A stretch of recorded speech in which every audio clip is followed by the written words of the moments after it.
बिस्मिल्लाहिर्रहमानिर्रहीम। आज हमारा टॉपिक है स्टैटिक नेट। हम स्टैटिक नेट की कॉन्फ़िगरेशन करेंगे और आपको पता होगा कि स्टैटिक नेट क्या होता है। स्टैटिक नेट में हम हर मशीन को इंडिविजुअल पब्लिक आईपी असाइन करते हैं। तो ये मेरे पास पब्लिक आईपीज़ की रेंज है 3 to 5, ठीक है। ये मेरा अपना राउटर है R1, ये ISP का है। अब ये मशीन लगे हुए हैं। अब मैं आपको दिखाता हूँ कि ये मशीन ISP को पिंग करते हैं कि नहीं, क्योंकि इधर पब्लिक आईपी काम करता है, इधर प्राइवेट आईपीज़ काम नहीं करते। तो मैं अगर ISP को पिंग करूँ, पिंग 200.100.100.2, तो वो पिंग नहीं कर रहा क्योंकि उधर प्राइवेट आईपीज़ काम नहीं करती। तो मैंने इधर स्टैटिक नेट करनी है, ठीक है। तो सबसे पहले स्टार्ट करते हैं। मैं R1 में आता हूँ।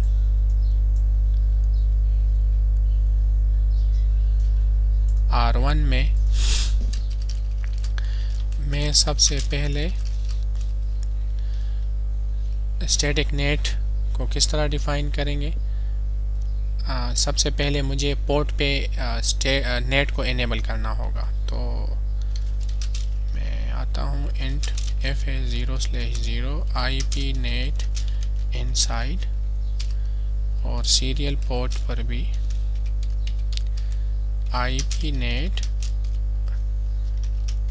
आउटसाइड, ठीक है। मैंने पोर्ट पे इनेबल कर लिया। अब मुझे स्टैटिक नेट करनी है। मेरे पास 3 IPs हैं और सपोज़ मैं दो मशीन को पब्लिक IP असाइन करता हूँ, एक को नहीं करता। तो मैं लिख लेता हूँ IP net inside source static, ठीक है। और फिर यहाँ पर मुझे जो प्राइवेट मशीन है उसकी IP और फिर उसके बाद पब्लिक IP देनी होगी। तो मैं क्या करता हूँ, 10.0.0.2 को मैं कौन सी पब्लिक IP असाइन करता हूँ, 200.100.100.3। ये मैंने 10.0.0.2 को 200.100.100.3 IP असाइन कर दी, ठीक है। अब मैं क्या करता हूँ, अब मैं 10.0.0.3 को 200.100.100.4 की IP असाइन करता हूँ, ठीक है।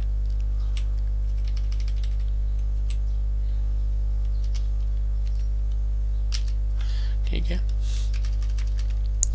ये मैंने स्टैटिक नेट कॉन्फ़िगर कर लिया। मैंने ये 3 IP मैंने 10.0.0.2 को असाइन कर ली, और ये वाली IP जो है ये मैंने 10.0.0.3 को असाइन कर ली। तो जैसे ही ISP के लिए रिक्वेस्ट आएगा इस PC से, तो राउटर 1 क्या करेगा, ये पब्लिक IP यूज़ करके इसका पैकेट आगे भेज देगा और फिर रिप्लाई भी उसको इसी IP पे मिलेगी। सेम इसी तरह अगर यहाँ से पैकेट आएगा तो वो ये वाली IP यूज़ करेगा। तो चलिए अब यहाँ से पिंग करते हैं कि पिंग काम करता है कि नहीं। IP को जो ISP है वो हम पिंग करते हैं, पिंग 200.100.100.2। तो आप देख रहे हो पिंग हो रहा है, ठीक है। अब अगर मैं 3 से पिंग करूं तो पिंग 200.100.100.2, तो इसका भी रिप्लाई आ रहा है, ठीक है। अब मैं अगर इस PC से पिंग करूं ISP को, तो देखते हैं कि वो काम करता है कि नहीं। वो काम नहीं करेगा क्योंकि इसको पब्लिक IP में असाइन नहीं कर चुका। तो मैं इधर ISP का वो पोर्ट पिंग करता हूँ। तो आप देख रहे हो ये पिंग नहीं कर रहा क्योंकि मैंने सिर्फ 10.0.0.2 और 10.0.0.3 को पब्लिक IP असाइन कर दिए हैं। तो ये था हमारे पास static net. Static net basically ये अब ख़त्म हो गया है। ये बहुत एक्सपेंसिव था क्योंकि हर मशीन को अलग-अलग पब्लिक IP असाइन करना ये बहुत ही ज़्यादा एक्सपेंसिव है। तो ये अब यूज़ नहीं होता। अच्छा, अब मैं आपको आखिरी इस राउटर में दिखाता हूँ। एक कमांड है शो IP नेट ट्रांसलेशन। तो ये आप देख रहे हो कि ये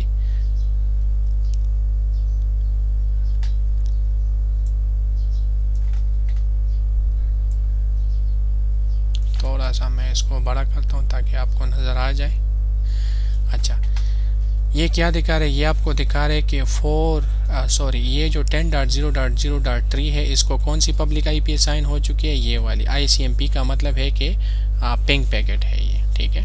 अच्छा, ये वाली IP आप देख लें, इसको कौन सी स्टैटिक IP असाइन हो कौन सी पब्लिक IP असाइन हो चुकी है? ये वाली, ठीक है। तो इनसाइड ग्लोबल का मतलब ये है कि पब्लिक IP जो मशीन को असाइन हो चुकी हो। इनसाइड ग्लोबल का मतलब ये है कि आपके प्राइवेट जो IPs हो, ठीक है। आउटसाइड लोकल जो है ये बेसिकली आपकी ISP की जो IP होती है, ठीक है। आउटसाइड ग्लोबल जो आपके ISP के थ्रू आप कौन सा सर्वर एक्सेस कर रहे हो, ये उसकी IP होगी। तो होपफुली आपको समझ आ गई होगी। अपने और अपने हमसायों का ख्याल रखिएगा। अल्लाह हाफिज़।